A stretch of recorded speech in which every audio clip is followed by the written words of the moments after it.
All right. Howdy, howdy. Welcome back to another episode of Collectivitis, the podcast where we dissect the disease that is collectivism. How you doing, Max? Fantastic. How you doing? Good to be here. I'm good. Very good to be here. Especially good to be here because we are joined by a guest. I wasn't lying last week when I said we'd have guests and it wouldn't just be our two sorry asses chatting away. We've got a gentleman who is running for the Liberal Democrats in the Legislative Council at the upcoming election in November.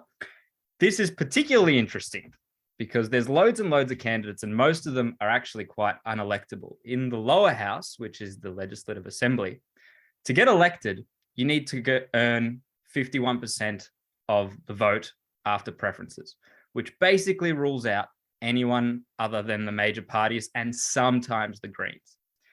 In the upper house, which is the Legislative Council, which is what the gentleman joining us today is running for, because the vote in those regions is split up proportionally and then people are elected that way, it's often, in fact, in almost every region, there are minor parties and independents that get elected. And there are, in fact, two Liberal Democrats currently elected in the Northern region, Northern Victoria region, and Southeast Metropolitan region. They're David and Tim. Our guest is running for the Western Metropolitan region, and because he's running in the upper house, he may well be a member of Parliament come November 27th, or whenever they figure out who actually won it. So we're very keen to hear about him, hear what kind of libertarian he is, where he came from. So welcome to the show, Anthony Curcio. How you doing? Thank you very much, gents. It's a pleasure to be here. I've been very excited for this one actually because I caught the first episode, so I enjoyed that. So very very happy to be here and to have a bit of a discussion with regards to libertarianism, gents. So if you actually check out the number of views our first episode has, it's 3. It's my mum, it's Max's mum, and now it's you. So if you could show this episode to your mum, we'll actually get to 4 views. I think once we hit 5, we can just can it. Like we can retire. We've achieved everything we wanted to achieve. I think we just have to have enough guests to add their mums on, and then we'll hit the big time. But before we get into the interesting stuff, let's be serious. And I'm going to ask you a serious question, Anthony. You've got an MMA background, don't you? I do. Now, back in Vikings time, they actually used to decide their leader not through democracy, which is a flawed system in many ways, but the strongest was allowed to be the leader. Who do you reckon would win between Dan Andrews and Matthew Guy in a fight? And why? To be honest with you, gentlemen, and I'm not the type to take digs at another bloke, but I would like to see them both actually get inside a cage and sort of sort it out. I don't know who would come out on top on that, to be honest with you. The state of leadership in politics is so fascinatingly weak, to be perfectly honest with you. But I would absolutely pay money to see those two gentlemen go out together, because I think it would be an absolute fascinating sort of event to watch and to behold. I would definitely be ringside. There's no questions asked. One of them has a broken spine, and the other one has a figuratively weak spine. I'd pay good money to see Anthony in with both of them. That's what I'd pay good money. I'd actually pay money for them to challenge me. I'm not joking. Like I really would. How much? I'd happily do it. Yeah, well, I'm sure they have a price. And I mean, if we elect you, you'll be in the upper house, they'll be in the lower house, but you'll be in the same building. It could happen. Correct. And look, I'm not opposed to it. I think if we bring it back to this sort of system of individuals who are willing to suppress others' rights, their civil liberties, they should have to sort of take it back to a Game of Thrones type setup, where we have a representation and we sort of challenge it out in that manner. I'm not opposed to that. Maybe that's just because I've got 20 years worth of MMA experience and I'm pretty comfortable in my own skin and handling myself. But I'd fully support that, gentlemen.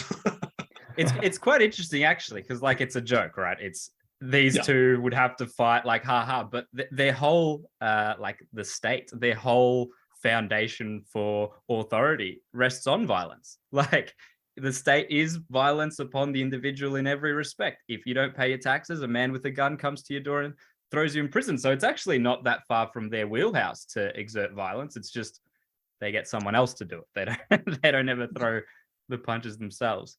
Correct, and I think it was Eddard Stark in Game of Thrones, to be honest with you, who actually said, "He who passes the punishment should swing the sword." And there's something actually very noble in that. Like I know it's nothing more than a TV series that was scripted and all the rest of it, but there is actually something very noble in that. If you are prepared to take somebody else's rights from them, there shouldn't be a 6 degrees of separation. You really should be accountable for the decisions that are made.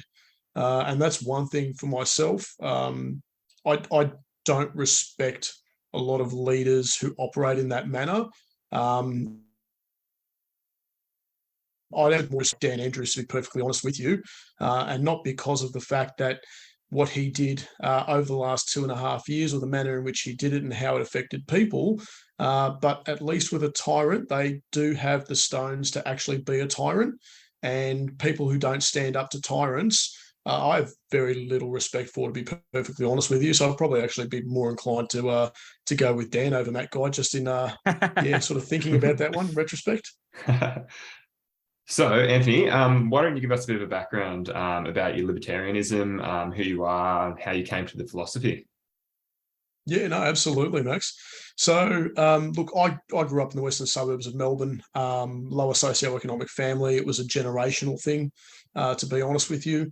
I'm first generation on my father's side, second generation on my mother's side. Mother's side came from Malta, and my father's side, they actually fled fascism in Italy to come to this country. Grew up, obviously, like I said, lower socioeconomic, domestic violence, that was generational as well. Grew up as, to a single mother. Sort of we fled my father, who, took every opportunity to exert his, tyrant ways upon our family home. So, yeah. Is that why you hate tyrants so much now? Is that kind of where that stems from? That's definitely part of it. Look, I've seen individuals who are willing to exert their authority and their power over others. And generally speaking, those individuals are incredibly weak individuals because, from my experience, and I've trained with some absolute killers. Like one of my first MMA coaches was Hector Lombard. And Hector was in the UFC. He was the Bellator middleweight champion. He's won a number of titles. He does bare knuckle fighting now in the US, and he's an absolute monster of a human being, just specimen of a male, truly magnificent sort of animal. He's just unbelievable, truly. Like I've never seen somebody quite that genetically designed for just, war, basically. But yeah, I've trained with a number of high level MMA individuals over the course of the journey, and they are generally some of the nicest people you will ever encounter. Very rarely do you come across somebody, and there are always exceptions to the rule. But at that sort of level of, sort of elite MMA, they're generally incredibly well-rounded, adjusted. Violence is a last option type scenario for them. So yeah, I sort of grew up in that, and grew up, like I said, in the domestic violence piece. Part of the reason why I actually have short hair now is because we raised about $4,000 in the end for a domestic violence charity called Macaulay Community Services out in the western suburbs. They offer a service that enables women and children who are fleeing DV to go somewhere, and then they sort of, assist with obviously getting them into the community again, because there's a lot of trauma that comes with that. There's the inability to obviously have, sort of an income. I know that was one thing that we sort of struggled with. If it wasn't for my grandmother and my aunt coming to save us the day that my mother literally grabbed the phone and said, "You need to come now." Mum wouldn't be here, to be honest with you. So We basically got involved in Macaulay, cut my hair for the charity, raised some money for that. The hair got donated to the Sustainable Salon Program, which creates wigs for little girls and that who have alopecia. And I had 55 centimeters worth of hair. My hair was halfway down my back. So it was a great cause. It was something that was really close to my heart because of the way I grew up. I basically got into corporate finance. I work with one of the majors, specialised manufacturing and wholesale, no formal education. I've done some schooling on the job as a result of that, but I dropped out of university, a HD student. I was studying at VU, wasn't engaged, and went out and got a job at JB just because we didn't have the nice things in life. We just didn't have things. I took my first job at 14, cleaning toilets. I actually lied to get on because you had to be 14 in 9 months, and I was just like, "Yep, yeah, I'll be 15 shortly." And back then they didn't check things, so I'll be 41 this year. So it was a lot easier. Did you have the beard at 14 as well? Because I'd believe that you were 14 if you had anything resembling what you've got now, like even the beginnings of that. I'll be honest with you, I didn't start shaving till I was 16. So most blokes I was short, I was fat, and I had long hair back then too, and it was a real sort of curly wog bouffant type deal. It was horrendous, and I got picked on a lot because I grew up in a house full of women who'd been abused by men, and there were no men around me, unfortunately. So I grew up very, very soft and a very soft target going to an all-boys school. My mother actually sent me to an all-boys school to try and harden me up.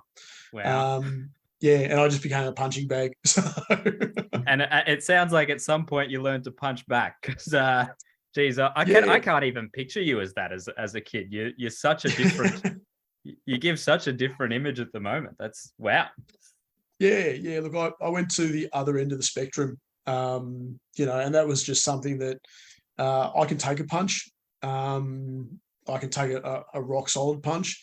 And actually my brother-in-law's first cousin and I went to the same high school, and he's partially deaf, and you would have to wear like a lapel mic so that he could hear you when you were speaking. So if you were up front of the class and what have you.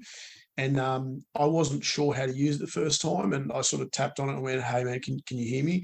And like it must have been on. It like went really loud in his ear, and he jumped up and sort of just punched me in the face because he'd lost his mind over the process. And that was the first time I took a proper hit, and he changed my life in that moment. I went from being a victim and being timid and afraid my entire life to suddenly being, wow, let's go. And I started getting into trouble and all sorts of stuff at that point. And I thought I was pretty bad at one point, to be honest with you boys. But it was a simple case of that moment changing my life. And at that point, I was off to the races. There was everything going forward was about me doing things. I'm very much somebody who has to do. I like theory. Theory is wonderful. And to, hypothesize on what would be and all these sorts of things. But I'm also results driven, and I need to get outcomes. So anything that I've wanted to do in my life, I just go and do it. And as a result, I have a eclectic collection of things that I have been and done in my time. I'm starting to see like this picture of why it is that you want to get involved in politics, because the ultimate little kid getting picked on at the moment, like whenever you grow up, it's no longer the bully in school. It's, the bully against the individual. The individual in every aspect is being bullied by, an overbearing government. So it makes perfect sense to me that this is your next logical step. This is the ultimate bully, if anything. You have to learn how to punch back, don't you?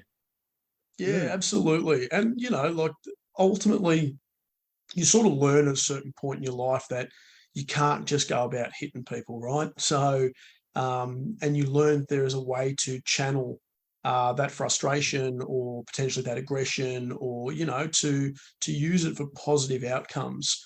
I know that over the period of the pandemic, like I was on board at the start, gents. We didn't know what was going on. We had no idea. Like I said, I work in corporate finance. I have a number of colleagues who are obviously, Chinese, and they have family there and stuff. And they were showing me WeChat videos and that of people just dropping in the streets. I spent 8 years in medical finance. I have a number of former clients who are now friends, and they were sort of talking that this thing would be like Ebola. It would kill 1 in 3 people. So at the start, I was on board. We didn't know what was happening. I mean, finance is risk mitigation, basically. So we were, sort of taking all that on board, and I sort of saw through the process how the numbers of, data we were getting weren't reconciling against, what we were hearing at the presses. And I thought for the first 3 months, I had information wrong because I was looking at DHHS data. After the 3-month period, it becomes the ABS data because that comes out quarterly. And I was looking at these things, and I was, I'm a numbers nerd. Like, I was looking at it going, I've got something wrong here. And I was trying to reconcile it against each other. And then I started to see certain cracks, like we were focused on infection versus the actual outcome of the infection. So I sort of sat there trying to work it out. And then obviously, the next lot of DHHS data is coming out, and we hit 6 months by that stage. So we've got the next lot of ABS data. And my opinion on the entire pandemic sort of changed overnight, because it went from, okay, risk, aversion, caution, protect the vulnerable. We don't know, the hospital system is fragile, all of these sorts of things, to suddenly looking at it and saying, hang on a second, it's okay for me because I'm laptop class, right? So that's okay. But the people that I grew up with in the West, who their only crime was working with their hands, they were being asked to foot the bill and to carry a heavy load. And at that point, I became very, very vocal, and I became very much sort of confronting people on this and saying, hey, this fake moral virtue that you're espousing, that even I put up the stay home, do the right thing. Yeah, correct. It became very sort of quickly for me to see that this was not what it appeared, and that maybe we were throwing the baby out with the bathwater in the process. And that led to this whole journey. Well, at the start of 2020, like you could understand it was scary. It was new for a lot of people, but then you have all this information like out in the open put towards you, and all it takes is the smallest like fragment of rationality to look at these stats and say, this isn't worth turning over 50% of the population's life. It blows my mind. There are a lot of people still on the train and they haven't got off yet, and it just blows my mind. What do you reckon the cutoff is in terms of in 2020?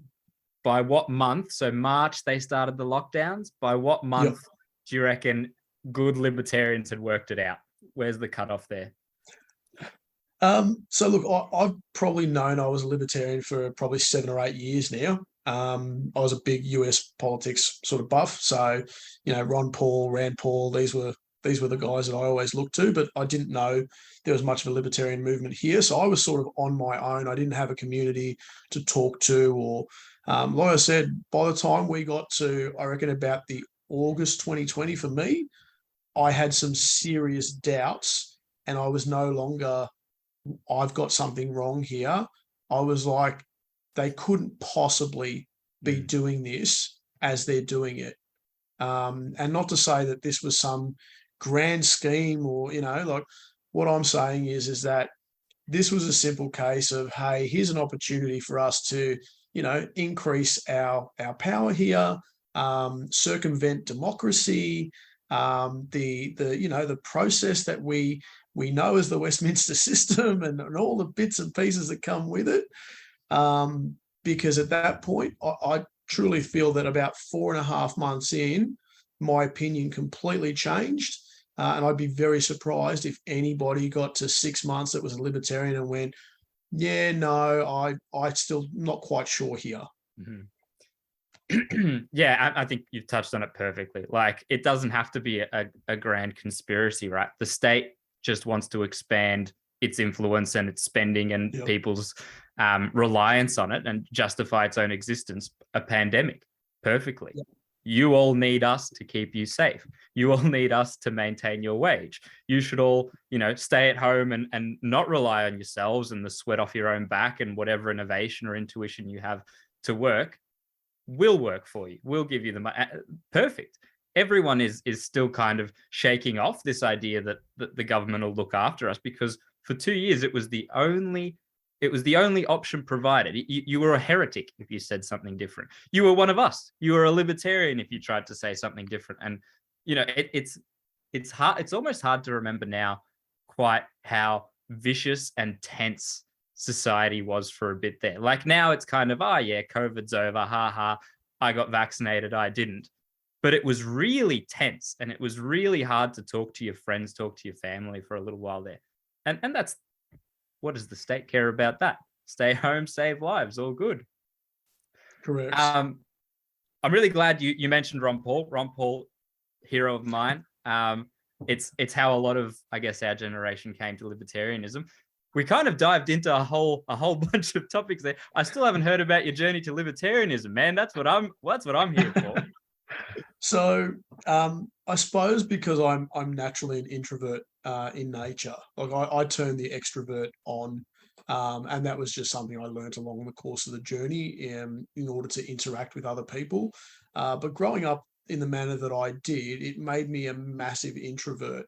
So my natural inclination is just, hey, just leave me alone. I'm kind of aware of the fact that humans are not only often the problem, they can also be the solution. But there are a number of variables that play out in that sort of scenario. So for me, I knew I was a libertarian merely because I'd been centre left all of my life, to be perfectly honest with you. I was introduced to the concept of the left through an aunt and uncle of mine who are not blood related, but they are probably two of the best human beings I know, and they introduced me to the concept of the left. They're philanthropists themselves, and they get involved in a lot of community sort of work, charity and the likes of. So I'd been centre left all of my life, and as I got older, and I watched, for instance, my grandmother who developed lymphoma and passed away, I couldn't understand how she did not have access to something like medicinal cannabis, which would, I'm not saying that it would have cured her cancer. We don't have any evidence of that. We do have evidence, though, that it would work in conjunction with Western medicine. So, standard cancer treatments in order to ensure that she was able to, keep food down and keep her appetite up and, work as a palliative care measure.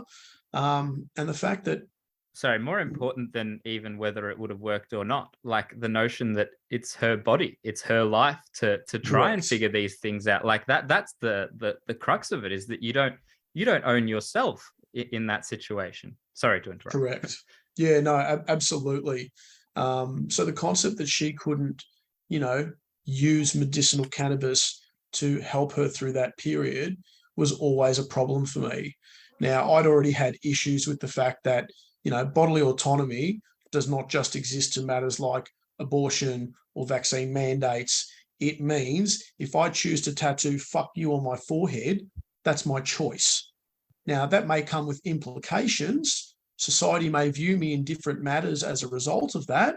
I may not be ideal for, I don't know, a range of different jobs that Parliament. People. You may not be ideal for Parliament. Like whatever. I accept that, but ultimately, that's my body. That's my choice. It's my choice what I do with my body, and we allow certain choices to be acceptable. So it's okay to go and stuff yourself full of donuts, and nobody's going to say anything about that. But, for argument's sake, let's go to the other end of the spectrum. Let's say that you wanted to, I don't know, just juice up and get on the gear and become an athlete, not a professional athlete, but an amateur athlete who's, I don't know, doing bodybuilding, for instance. It doesn't stand to impact anybody else other than your own health. We don't allow that, right? So I couldn't deal with the hypocrisy of that, because I accept the fact as a libertarian that what the three of us may choose to do may not be the same, and not one of them is right and another is wrong. Like, they're the individual choice, So for me, I've always been I've always liked to just be sort of left alone. I've always made choices that other people in the moment go, I don't know if I'd do that. And eventually they all get around to doing it anyway. It's just that I tend to have been, a little bit sort of escalated on the timeline for certain things. What else is there? There was obviously the simple fact that I had a real problem when I started paying taxes for what I was getting in return. I remember doing one time, I didn't do my taxes for 11 years, right? And then I sat down eventually and decided, I should probably get on top of this one. So I went and did my taxes, and the ATO owed me a substantial amount of money because I was a PAYG employee. So they took my tax, and then, I claimed things back and stuff that I'd spent for my, job and all the rest of it. And I remember getting a letter from the ATO, and this is close to a decade now. And I remember getting a letter from them saying that, yeah, here's the refund of, 25,000, whatever it was. And they sort of said, but, going forward, if you were to do this again, we would fine you. Well, I went back to them with, hey guys, I hate to break it to you, but you've been sitting on my money. Why don't I charge you interest? It's such a silly sort of concept, particularly when I saw what was happening, because out west, I mean, we're a rusted on Labor stronghold, so we get overlooked all the time. And I'm not suggesting pork barreling is the way to go, but we definitely get taken for granted out this way. So I've had a number of problems with the system, so to speak, that we accept as what it is today, that led me to libertarianism. Well, let me prod you a little there then and see what kind of libertarian you are, because that's what I'm interested in. I think, I'm a fan of anyone coming to join us. But so is taxation theft? The manner in which they go about taxation, it is absolutely theft. Like, I'm not opposed to the simple fact that we make a commitment in society that we're all going to, agree to pay taxes, and they will, ensure that government responds with roads and things like that. I'm not opposed to that. I'm not completely against all socialist concepts, right? But I do have a problem where we're not getting bang for our buck. Now, like I said, I'm a corporate banker, and I often tell junior bankers, analysts, account managers, and the likes of that I deal with, I often say to them, here's the problem that I have with government. If you had a client who all of a sudden blew out their expense line by 40% and their revenue line maintained where it was, so now they're not generating a profit, they're making a loss, so they're in a deficit, what would be the conversation that you would have with them? And they often tell me, well, they'd have to manage the expense line, they'd have to scale it right back. That maybe they'd have to increase their revenue line, but highly unlikely that they're going to be able to increase their revenue line to meet that expense line, and then they're still not profitable. So they're going to have to manage that expense line. I'm like, cool. I said, what if the client came to you and said, oh, that's all right, we're just going to increase our revenue line by 50%. I said, what would you tell them then? They're like, well, we'd probably have to have a conversation about either they're going to refinance to another financier, or we're going to step in and appoint, liquidators because they're operating effectively insolvently. I said, cool. I said, do you know the only entity that is able to get away with that concept? And they're like, no. I said, government. I said, they don't manage their expense line. They actually increase it. And you know how they get around it? Oh, that's right. They tax you more. The worst part of that all is that their expense line that's out of control isn't their money. It's just comes from the public. And you know what? And yeah, like I say, the way to fix it is let's take more and more and give less and less in return. And it's a failed system. It's even worse than that. It's let's, through the Reserve Bank, create more money, which creates, either through debt or through inflation, creates a cost to not even the people now. We're stealing from the future generations and wasting their money for the current election or whatever the current goal that they're trying to do. Any spending a government does underneath an election is for sure trying to get them elected to the next time. that, which actually brings me to another thing I wanted to ask you, Anthony. That's a good little segue there, because our money is one of the main things that the government at the moment has ruined, and we're feeling it now for the first time. We're feeling it to the point that it can't be ignored for the first time in my lifetime, certainly. The lie that we can continue to spend into oblivion and it will never come back to hit us, and inflation at 2% is a good thing, is coming to a head, and largely because of the enormous spending through COVID. So explain it to me like I'm an idiot, not saying that our viewers are idiots. Sorry, Mum, and Max's mum, and Anthony's mum. But explain it to me like I'm an idiot. What has the government done to our money? All right. So effectively with the quantitative easing that we've sort of seen, and this is not limited to obviously this country, the US have been incredibly guilty of this. They were probably, sort of set this one in motion, to be honest with you, from what I've seen. The problem is that they basically continued to print off money so that the value of that money has decreased over time.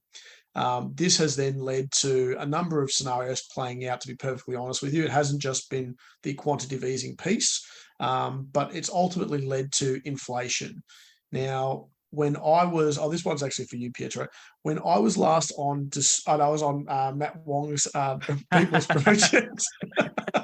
For anyone wondering, that's a joke where Anthony brings up the fact that he was on Discernibles with Matt Wong as often as he can, and he's not failed to do that here as well. Sorry, go on. You'll be bragging about being on Collectivitis come next week. So yeah, correct. You can brag that you were on Collectivitis. Perfect.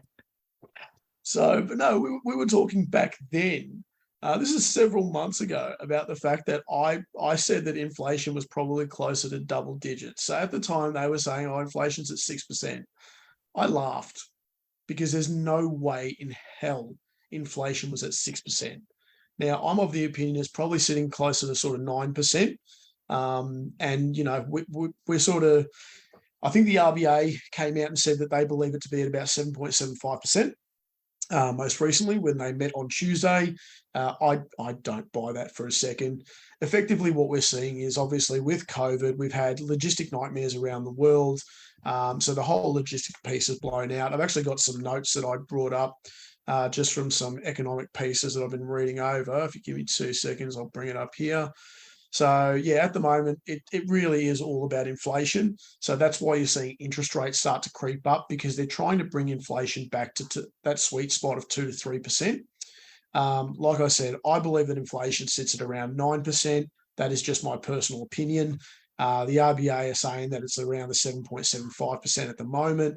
I think that they will admit to that creeping higher shortly. But we're starting to see the issues of like logistics, so supply's just not meeting demand at the moment, right? We know that, particularly with my clients that I talk to, you used to get a container ship for, say you paid $4,000 a container, that blew out to around $20,000 a container, right? So it's costing you literally more to bring in the same level of goods. That's just to get them from where they're being manufactured. Maybe it's in China, somewhere Southeast Asia, whatever, to then bring into Australia or to the US or wherever they're going to, right? So it's already costing you more to do that. Now, that then gets passed on, obviously, to the consumer. So when people sit there and go, well, that's all right, no big deal, I'm happy to pay a little bit more. Yeah, that's great when you're laptop class and you're earning 6 figures and, you've got low overheads and all the rest of it. But it's what it does to your lower end of town, right? That lower socioeconomic, sort of group of people. So what they've basically done is that they, in my opinion, again, the RBA have been too slow to move on the cash rate. The fact that, they came out and sort of said that, we won't see interest rates creep up till 2024. There's no way to predict that. There's absolutely no way. And anybody in that position knows full well that, it's a moving and it's an evolving scenario that's constantly changing. New data comes in. All right, well, we reforecast, we get a new idea. I mean, even when I sit down with my clients, CFOs of, ASX listed 200 companies and the likes of, they will do like an annual forecasts to let you know what the next 12 months is going to look like. The good ones will do it so it goes to potentially 3 years. Now, obviously, in that first year, the data's better, so they're more likely to hit what they say. As you get to 3 years, it's almost like, yep, we're good. Like the wind changes, it changes overnight.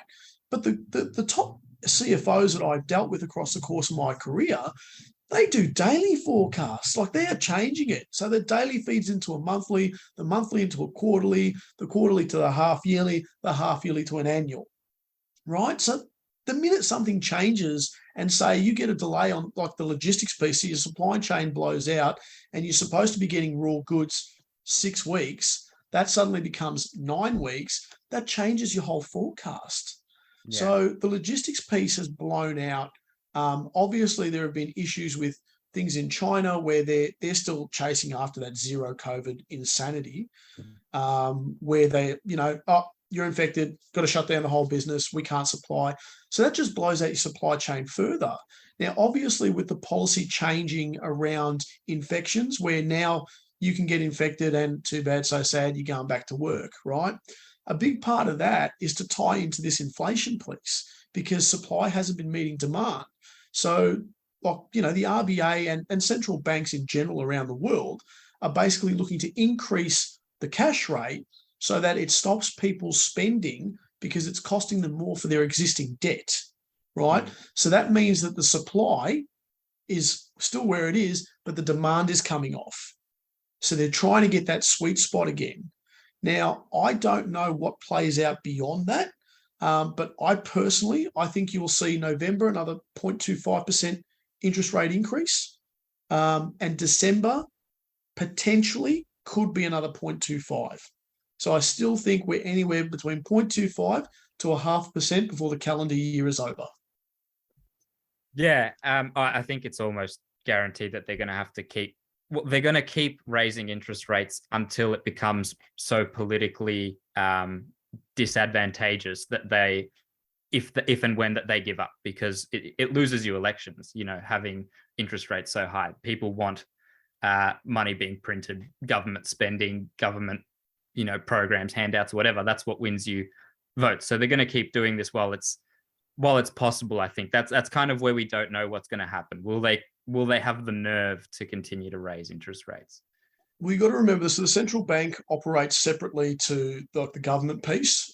They do obviously have an ability to have conversation, and it'd be foolish not to believe that at some point ScoMo probably didn't say, hey, this would be detrimental to the wider country if we were to lift it right now, but they do operate independently of one another. Well, independently to an extent. I mean, I'm not sure exactly. I know in the US, the head of the Federal Reserve is appointed by the president. Is that not correct? So I don't know exactly how it works here, but I don't think it's really. And the Reserve Bank lends money to the government at microscopic interest rates to the point of zero prior to raising them. So it's to a point maybe independent, but questionable, I'd say. At the very least. The other thing is that as interest rates lift, it actually enables the government to actually pay back their debt faster. Yeah. So there's also that to consider too.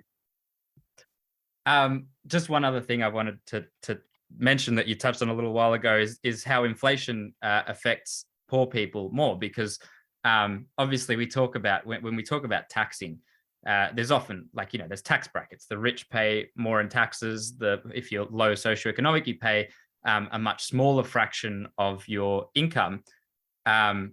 Inflation doesn't work that way, because inflation is every dollar that you spend, every good that you buy is affected by the fact that the money has lost value. Every dollar that you have is less, and that is what hurts. So it's kind of like a tax that is universal for everyone, and you might not feel it if you have hundreds of millions of dollars, but that's where it really affects the poor, and there's no way of sectioning that off. So it's kind of like an invisible tax on the poor, which is why it's so horrific that the government has done actions that would cause inflation to grow so flippantly. And a lot of government, campaigns, it's like, we're going to cut taxes, we're going to help out like those in the like lower socioeconomic areas, whatever. But they've just come out the last 3 years and just kicked everyone while they're down. Those in those lower brackets are just being absolutely like punch after punch after punch. And as someone who's spent more time than they'd like to admit unemployed over the last 3 years, use me as an example. It fucking hurts just going to the supermarket, and it costs you so much more just to be able to live. And you've like, cool, I've got a budget. I can't do anything fun or interesting, or I've got to, eat dirt cheap this week. It's yeah, don't understand how they can just keep pushing these agendas which fuel inflation. Like you said, you think it's going to hit 9% soon. That's what they'll admit to. So by the time they actually admit to it hitting 9%, it's probably going to be up closer to 10 or so. 20. Yeah. It is a massive concern, because inflation is a tax that exists, and it's a tax that really sort of only affects that lower end of the scale, that lower socioeconomic group. Because when you have a higher income, or you have more cash tucked away, you don't feel that pinch as much, right? Like you said. When you have a budget of, say, $250, that's your budget for the week for food. All of a sudden, you're getting, 2/3 of what you were getting previously in goods. That hurts. That really, really hurts. Now, that is something for me that really bothers me, because growing up in the manner that I did, all we had in our family was food. I mean, there was a reason I was a short, fat kid, right? I was short. I couldn't do much about that. But that's how we expressed our love, and that we had some form of wealth. We had a full plate of food, a full table where everybody would come, and we were wogs. That's how we did things, right? So we never had like a fancy home or fancy cars or great clothes or none of that. It was always, when you came round, you got a meal, and that's what it was. And when I see so many people, particularly like I said, the way I grew up in the West, I mean, I've been Sunshine North on and off for 30 plus years now. When I see people out here who are doing it tough, that one really, really gets to me, because the wealthy don't feel it. Even with taxes, people say, oh, you got to, tax the rich. Sure. All right, sure. Let's breathe life into that stupidity for a moment. Taxing the rich doesn't help out the poor when they can't afford to buy their groceries this week, does it? Correct. And even when you tax the rich, like the socialists will constantly bang on about, and it blows my mind, because I think was it Friedrich Heidemann who said, if socialists understood economics, they wouldn't be socialists, right? And it's one of the truest statements going, because you only declare, like, you pay tax on what you declare as your income. So you might generate, for instance, $100 million, but the entity that generates that money gets taxed at its marginal rate. And then if you only pass on $1 million of that to yourself, well, then only gets to, once you get above 180, does it hit the top tax bracket for the remainder? So the concept of, tax the rich, it doesn't really work in that sort of sense. But inflation will rob the poor every day of the week. Every day of the week. And it's something that really, really bothers me, because I hear people, like, I watch some of the socialists posting on their, social media about, oh, inflation's out of control. Of course it's out of control. You depended on the state, who are incompetent at doing what they do. They jacked up all this debt, and that's going to flow on to everything else. Now, we've already got a pandemic that we've just gone through, and that's blown up the world. Like I said, bringing it back to the supply chain issues and all the rest of it. Look at what they've done with regards to fuel and all of that too. Like, it all feeds in. And who pays for that?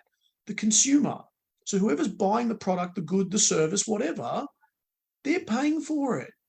So it's peak insanity because inflation legitimately robs the poor, robs them blind.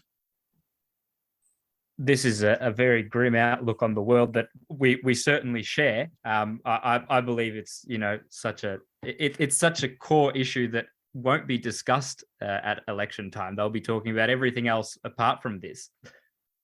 I'll give you a chance to plug the Liberal Democrats. I'm an ally. What are the Liberal Democrats going to do or attempt to do or get in the correct direction of with this? Yeah, look, I mean, part of the reason that drew me to the LDP specifically was that the LDP are they're the only party that, I mean, besides the fact that they're libertarians, they're the only party that actually have sound economic principles. They at the Fed, they obviously ran on their freedom manifesto, and it was the only instance of policy that I've ever read. And I'm a policy voter, and I've been a swing voter all my life. I've swung, Liberal, Labor. I've actually swung to the Greens once before. Dan Andrews got my vote in the last election, state election. I'm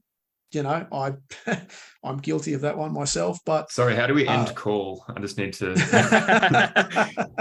Yeah, actually, we've decided not to interview you, Anthony. Sorry. Thank you for your time. Thanks, Jess. The Liberal Democrats' policies are sound. So at the state election, obviously, there's a number of matters that we're running on. We want to cut the debt and deficit. I mean, this is out of control. We're at 100 billion now. We'll be almost at 170 billion in 3 years' time. Is that that's just in Victoria? That's in Victoria. Right? Yeah, because that's Tasmania, New South Wales, and Queensland combined. Oh. Combined. That's insane. Yeah. That's absolutely insane. So effectively, the Liberal Democrats want to seek to cut government spending. I think that, it's enough of, I mean, we've all seen what happens when, an 18-year-old gets a credit card. I've done it. I'm guilty of it. I did it. It's a hell of a learning experience, but it is not something that the entire Victorian state should have to pay for. A socialist wish list. I'm sorry. Like, that's absolutely insane. So we want to cut that. So it's an immediate 10% cut to state departments. Now, that's excluding frontline workers, because there's too much where, governments go, we're going to cut spending, and they go and cut the front line. That's not the answer. I watch the banks do that sort of thing as well. That's ludicrous. You're talking about a system that is top heavy. Start to chop from the top.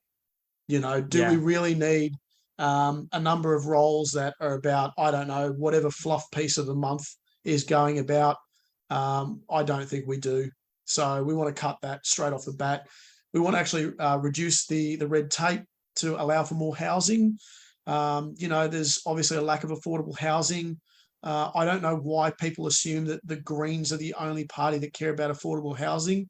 They're not. The main difference is that we actually have a viable way of making that a reality, whereas they're suggesting that the state basically, funds more, which then feeds back into that debt and deficit piece, and we go round and round in circles once more.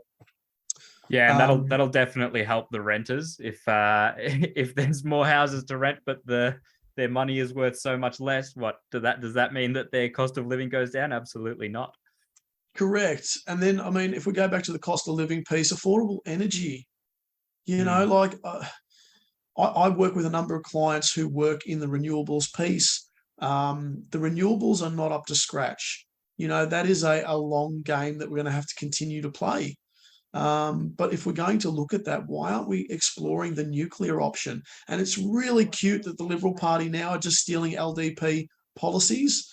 Thanks for turning up to the party, guys. That's awesome. It was wonderful to see you guys at CPAC and watch how the Conservative base absolutely turned on you, and you tried to, pivot and turn, and absolutely disgusting. So affordable energy is another massive piece, because at the end of the day, look, it costs money to keep the lights on, to keep the heat on, to run the aircon. These are all things.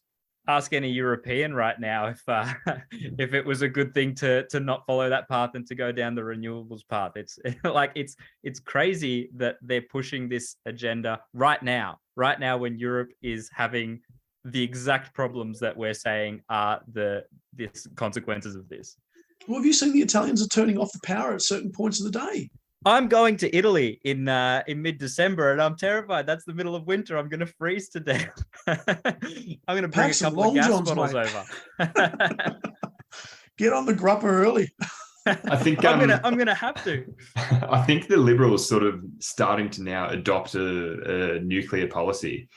It's showing that the libertarian movement and the Liberal Democrats in Australia specifically are actually making ground. And for example, like for the libertarian movement in the US, I saw a headline today that the Biden government are going to pardon a bunch of cannabis people who've been caught in possession.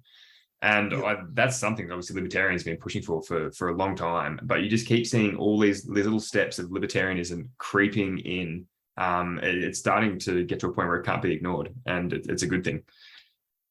I think that's a natural sort of inclination of how things work, because I mean, humans are naturally designed to look for leadership, and we're designed to seek comfort, right?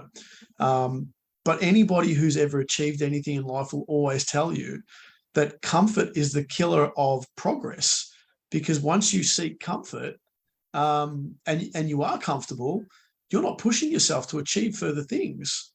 It's that whole, weak men create hard times, which create, strong men, which create good times. That whole, cycle. Correct. So yeah, look, I think that there is a natural inclination for people to seek strong leadership and to look to be comfortable. But you see how, like, the intangible again is the fact that humans are the problem with that. Because if you want to talk about concepts, the concept of socialism and communism and all of these things, they're wonderful concepts, but I drive a VW Golf, which is the '09 model, and that is a supercharger and a turbo. Now, at the bottom end, you've got one kicks in. At the top end, you've got the other that kicks in, right? So what it does is it floods the engine with petrol, and it actually will melt pistons.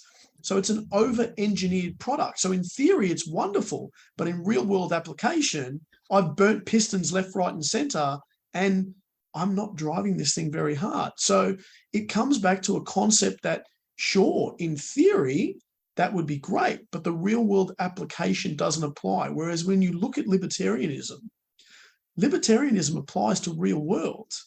Because when people sit there and go, the individual rights and freedoms are not okay, and, the collective, if you're looking after the individual makes up the collective. Whereas when you look after the collective, you're going to lose individuals left, right, and center. So it becomes this, impractical theory with socialism and communism and the rest of. Whereas with libertarianism, you are going to see people become more libertarian. We've gone so far the other way that the natural reaction is to pull it back in the other way again, so that we will come back to the center a little bit more. Because I know every time I talk to somebody and I have the conversation with them, particularly after the last 2.5 years, the quick wins. How do you feel about the Andrews government? You're going to get somebody there. What were lockdowns like for you? You're going to get something there. Talk to me about how you feel about the debt and deficit. Immediately, people start to arc up. And then you ask them about other things, like maybe they, want to practice their religion and, I don't know, maybe they want to go out and they want to get a tattoo on their face, right? All of it stems back to individual rights, property rights, the matter around tax, how they feel about governments, particularly in this state. But I don't meet anybody who ever says, oh, government's got it right on the money. Like, even people who are supportive of the manner in which the pandemic was handled, none of them ever dispute some of the corruption that is playing out in this state, some of the issues that are playing out in this state with regards to, sort of underfunding of hospitals, the likes of. So you're going to see a lot more libertarianism come about, because most people don't realize they're libertarians until you point it out to them. And then once they've seen it, It's like, don't think about a red car. What's the first type of car you think about? Red car. Red car. Well, as soon as you explain libertarianism to people, I've explained it to a bunch of people, and what do? Oh yeah, like, you know what? That's how I like to live my life. Light bulb flicks on. Right, start applying that to who you vote in. Look at the individual, and everything else will flourish. Yeah, well, that's kind of, you know, as much as it's the only moral philosophy of, you know, the individual rights is how the only moral way to treat other people is to that's the only thing you have in this world is your life. It's the only thing I truly possess in this world is my own life. Surely I get to decide what I can do within it. I don't get another one. You know, it's not a trial run. I've only got this. So apart from being the only kind of moral philosophy, the free market is the single greatest creator of prosperity that's ever existed. The only reason we're able to have this conversation over a Zoom meeting and able to, you know, live life without having to worry about one meal to the next is thanks to the Industrial Revolution and thanks to the free market over the years. And this is at the absolute core of libertarianism. So not only is it the only kind of moral, social way to treat other people, it's the only way that actually allows the world to exist to its fullest potential, let's say. Correct. And it comes back ultimately again to, because people say that, oh, well, you know, your rights will impede on my right. Well, no, because it comes back to the harm principle. Like, you can't do something that's going to harm somebody else. You know, we're not irrational. I mean, when people think libertarian, they immediately think fringe in this country, which is so disappointing. And they usually, oh, well, you know, you'd want to start, you know, want to have a nuclear reactor in your backyard. No, Karen, I'm not looking to put a nuclear reactor in my backyard. I am. I'm not asking to have a nuclear weapon, you know, in my garage. Look, this is not what we're looking to do here. You know, so ultimately, when you explain particularly the harm principle to people, and that, you know, my rights don't enable me to do something which would potentially bring harm to you, particularly like what we saw with COVID, where everybody sort of went, oh, well, you know, that would. Well, no, it didn't. No, it didn't. You got lied to, you know, and it's unfortunate. But I'd be a little bit more annoyed with the person who lied to me than other people who are like, hey, man, this is not okay. Yeah, absolutely. So I was going to say, Anthony, if you are to get elected, what are your pet hates? Or what are your issues? Like, what do you want to, obviously you'll be in the Legislative Council, which will hold the government to account. What would you like to achieve while you're in there? To be honest with you, Max, mate, I'd like to give a voice back to the people of the western suburbs. I mean, you know, my political journey has been born purely out of frustration. You know, if it wasn't for Tim and David, I don't know what the last 2.5 years would have looked like, first of all. But again, for me, I did well out of COVID. I got headhunted into my current role. They asked me, you know, what would it take you to get you to come across? I gave them a number. They said, yep, no worries. I'm an introvert by nature. I built a gym with my training partner so that we could train. I don't look like it anymore because the last 10 months have seen my life turned completely upside down, which has meant that I haven't been able to train in MMA and I haven't been able to train in the weight room. But when COVID happened, I did really well. And what I saw was, like I said, people in the West that I grew up with, people that I've known all my life, their only crime was working with their hands. And all they wanted to do was keep the lights on, keep a roof over their family's head, feed their children, send them to whatever school they chose for them to go to. And ultimately, they wanted bodily autonomy, right? And I watched those individuals get demonized. I watched them get called names. And because I've always been an underdog, I stood up and I called it out. And I had people come after me. I want to give those people a voice again. I moved back to the West. I was living in Brunswick East when the pandemic kicked off. I was in the heart of Wokeville, you know, and I kept to myself and I enjoyed my life and all the rest of it. But like I said, I watched people hurt. I watched people who were faithful, who pay their taxes, maybe they go to church on a Sunday, maybe they go and play sports, maybe, like whatever, like it didn't matter. They were migrant communities who predominantly fled fascism, fled communism, fled socialism to come to this country. And their only crime was working with their hands. And they were asked to, you're going to need to suck it up because you're not essential. Well, I want to give those people a voice again, because we've been overlooked prior to the pandemic. Out here, we are rusted on. And a massive thank you to Daniel Andrews, to be perfectly honest with you, because going forward, he's going to be known as CLR because he has removed a lot of the rust on the West. I just want to give the West a voice again. That's all I want to do. This isn't about me. This isn't about, like, I will stand to lose money ultimately going into politics. Right now, it's costing me a bomb. It is what it is, though, right? But I just want to give them a voice. That's it, And I don't plan on being a career politician.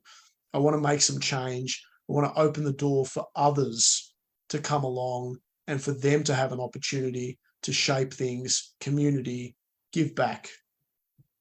I think we can respect that. You've obviously sacrificed a lot to be running. Daniel Andrews has definitely awoken a sleeping giant. And not just because you're really big from all the weightlifting and stuff that you do. And I don't think you look out of shape at all, Anthony. I still think you could take both Max and myself in a fight very easily, but you never would because you adhere strictly to the harm principle. And I love you for that, Correct. Anthony. I think we've passed the hour mark. Is that right? We should probably wrap it up. Thank you so much for your time. You absolutely would have my vote if I lived in your region. I do hope that you get elected. And when we had our first podcast last week, Max and I said that our goal was to make ourselves unelectable, or make it so that we could never run for parliament through this podcast. And I'm glad we haven't done the same with you today because I very much want you to run. Thanks for your time, Anthony. Thank you very much, gentlemen. I really appreciate the opportunity to be here today. So thank you very much. Thanks, Anthony. Cheers, all boys. Right. And to all our viewers, to all our mums, see you next time. Hi, Mum.